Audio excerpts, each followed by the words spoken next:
Hi, folks. I'm Kurt Roney, your instructor for this course.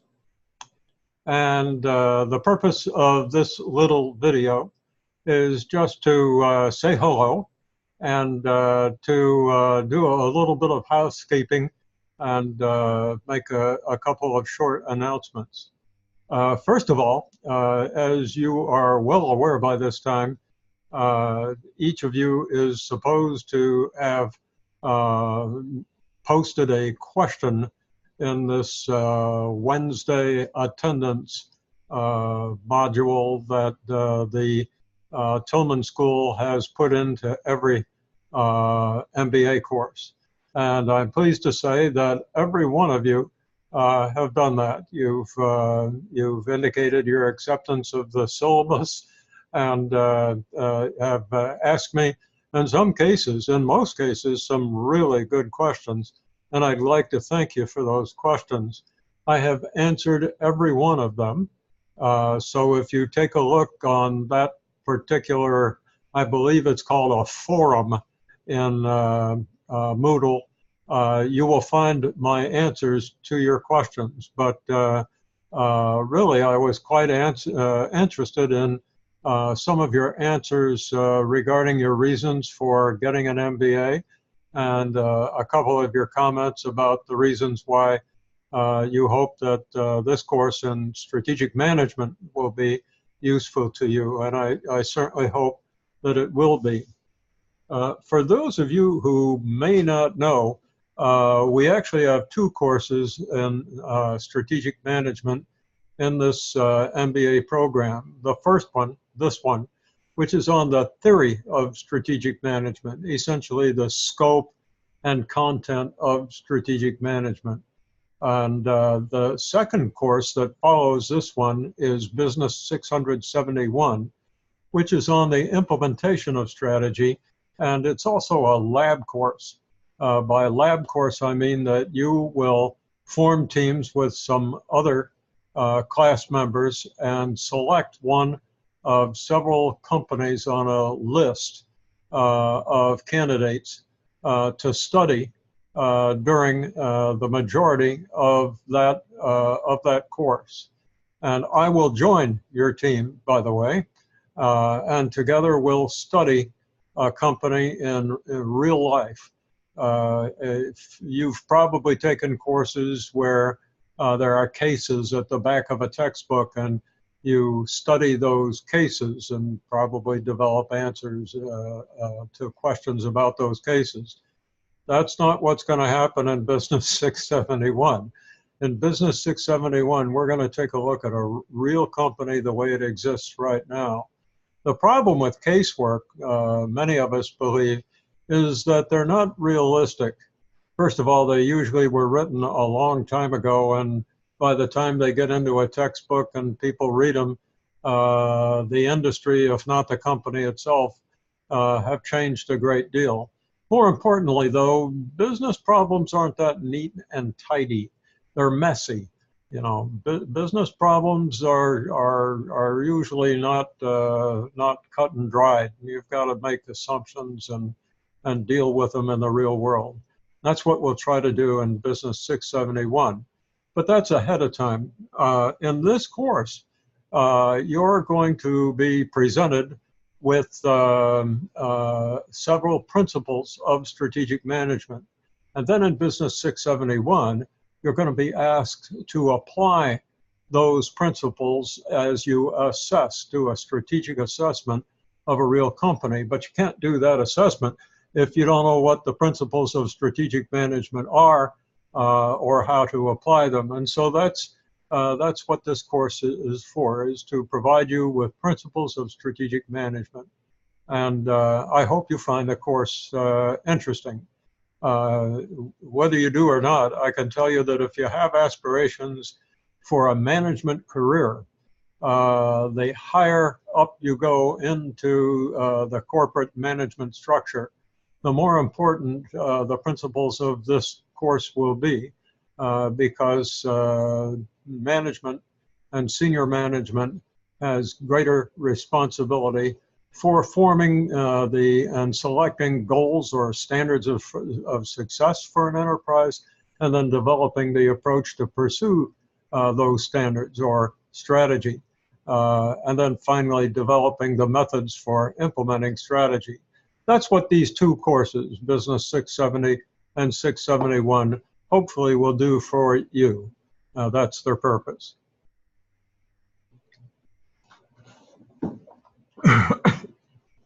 Excuse me. It's pretty strong tea.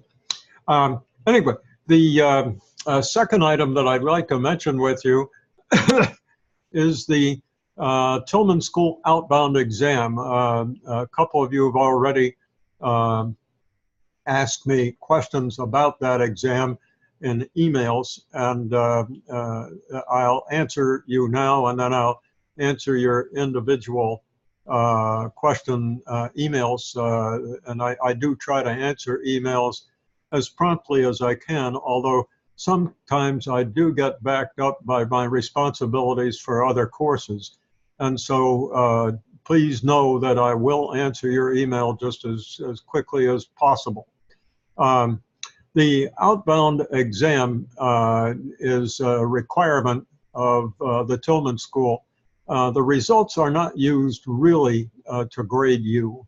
The purpose is to compare your answers to the answers given by students in several other universities.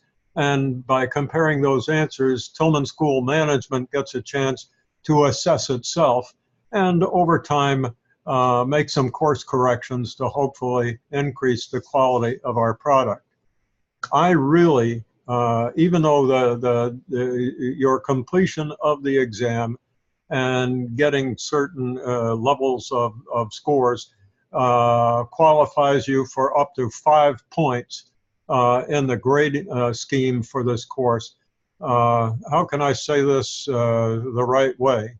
I don't place quite the same emphasis on that Outbound exam as I do the rest of the course. And if your grade is on a line between, let's say, an A+ and an A, or an A- and a B+, I will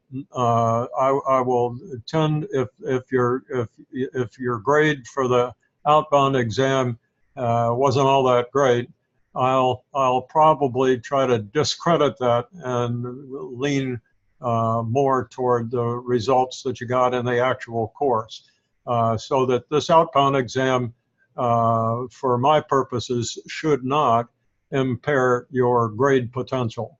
Nevertheless, it's a requirement. It's an administrative requirement, and we must do this. I've posted instructions for the Outbound exam on the first page of your Moodle shell. It wasn't there Wednesday morning. I'm doing this recording on Wednesday evening, so on Wednesday evening, after you look at this video, if you look at the Moodle shell, you ought to find those instructions. You can, by the way, you can acquire the exam in either of two ways. I've been told that the bookstore, when you buy the book, tells you have to buy I think it's a code that you enter into the computer to get the exam, but you have to buy it from the bookstore. No, you don't really, but if you're getting financial aid, you can use financial aid in the bookstore.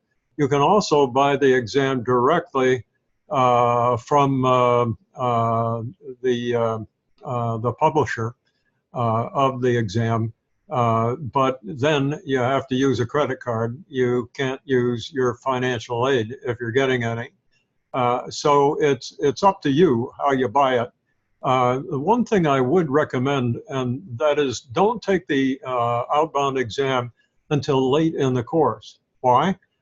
Because there may be, and probably are, a couple, maybe 3 or 4 at the outside, questions on strategic management in this exam. We never know exactly. So to give yourself the best chance, why don't you wait till you've had the course in strategic management before you take the exam, or at least as much of it as possible. One person, I believe, has actually already taken it or is asked to take it. I believe somebody's actually taken the exam. As I recall, this is a pretty bright person, so the results were probably good anyway. But just to be on the safe side, my suggestion to you is to wait right up till near the end of the course to take the exam, just for your own benefit. Incidentally, another item, and that is the chapter readings and the mini cases. I'm sure you've seen those by now. Be sure to, in every week, review, look at the item on the Moodle shell that is entitled Reading Assignment. And when you open it for this first week, for instance, there's quite a lot of background, frankly, some of it taken from my own writings, about the nature of strategic management. And you'll find this background in each one of those reading assignments that may help you understand the relevance and the purpose and the importance of what's in that chapter or that mini case. Most importantly, in each reading assignment module on each page of the Moodle shell for each week, you will find an instruction regarding the questions about that mini case that should be answered. Now, very often, these mini cases are the closing case at the back of the textbook, but not always.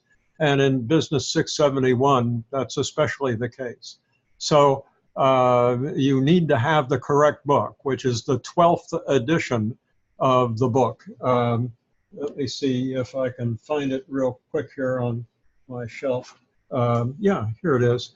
And one person was kind enough to point out to me that the picture on the Moodle shell is a picture of the previous edition of this book. This is the 12th edition. I don't know if you can read that on the back here, but it's the 12th edition. And be sure that you have the 12th edition of this book. The two editions don't change that much, but the mini cases do, the closing cases do. So you're going to need to have that 12th edition of the textbook. And in any event, go to the reading assignment item on the first page of each week's Moodle shell so that you can find out what the questions are. And I think in one case, there's a question that isn't listed at the back of the closing case or the particular case that is drawn from the back of the book, but rather simply a question that I made up that I thought was a little more relevant. So be sure to look at that reading assignments item. Now, something that always comes up that I'd like to cover real quick. And as a matter of fact, I think one person's already inquired about it too, but eventually everyone will, even after I give you this reminder. The quizzes on the lectures, they're in addition to the introduction to the course, which I hope you've already looked at on the first page of the Moodle shell. There will be 3 lectures. One on the scope and purpose of strategic management and strategic planning. Second, on gathering the evidence to make strategic planning decisions. And the third one on making strategic planning decisions, that is selecting goals and strategy. There's a 4th lecture in Business 671, the next course on implementation of strategy. But the quizzes on those lectures will include true, false, and multiple choice questions, but they'll also have some short answer, or may have some short answer or fill-in questions. And just like for true, false, and multiple choice questions, I give the computer an answer sheet with the correct answers to those questions. But your spelling, your punctuation, your capitalization, your wording may not be identical to mine. As a matter of fact, that would be pretty surprising if it were. So the computer may see your answer and recognize that it's not the same as the answer I gave it. So the computer will mark your answer wrong. And you'll get all flustered because you'll think that your answer was right. And you're probably correct. It probably was right. And so I look at every quiz and every test and every mini case answer for that matter. And if your answer, even if you spell things or punctuate things or use phrasing different than mine, if your answer is correct, you will get credit for it. But please give me a little bit of time to go over these quizzes because, like you, I'm busy. And so I usually like to wait until a lot of these quizzes and tests have come in, which may mean at the end of the week. And then it's more efficient for me to do them all at once. Now, from time to time, I check and see how things are going, how many folks have answered a particular quiz, and so forth. And at that time, if I have the time, I'll grade all the quizzes or tests that might be there. But eventually, I'll grade them all, and I will definitely look at your written answer if it's marked wrong to give you credit if in fact it's right. Okay, that will now limit the number of emails that I get to a couple of hundred, but that's my burden to bear. Okay, that takes me to, I guess, the last item that I'd like to cover in this little video bulletin, and that's on the workload of the course and how it's going to progress. In this first week, you've got that paragraph to write to tell me why you're taking an MBA program. And obviously to look at the first lecture and answer questions about it. And I don't know whether chapter 1 is in this week or not. I think it is. And then next week also, I think there's probably only one chapter, chapter 2 probably, and another mini case. And the reason for making those weeks a little lighter in the workload than the weeks to follow is that I think you need time just to get used to the style of this course, what those mini cases are like, what the quizzes are like, and so forth. But after the first couple of weeks, the workload will build up. Instead of having just one chapter to read and one mini case to answer, there might be 2 in a week, and I believe that's the case for 2 or 3 weeks. So be aware that as you move through the course, the amount of work that you will be required to do will increase, because by that time you should sort of be in the swing of things and have gotten the habit of how to do these chapters, and especially those mini cases. And I'll try to give you feedback on them. Although it's often very difficult, I will print off your answer to every mini case, and I will make marks on them. Given the opportunity, I will scan those mini case papers and send them back to you. But there are 18 people in this class, and again, workloads will mount.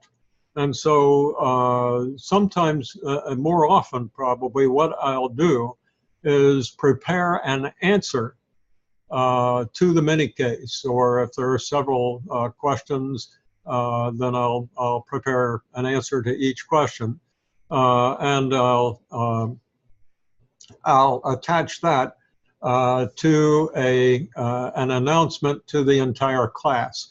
So you'll definitely get feedback and know why you got the grade you got on those many cases. And in the assignments portion of Moodle, there's also an opportunity for me to attach some explanation.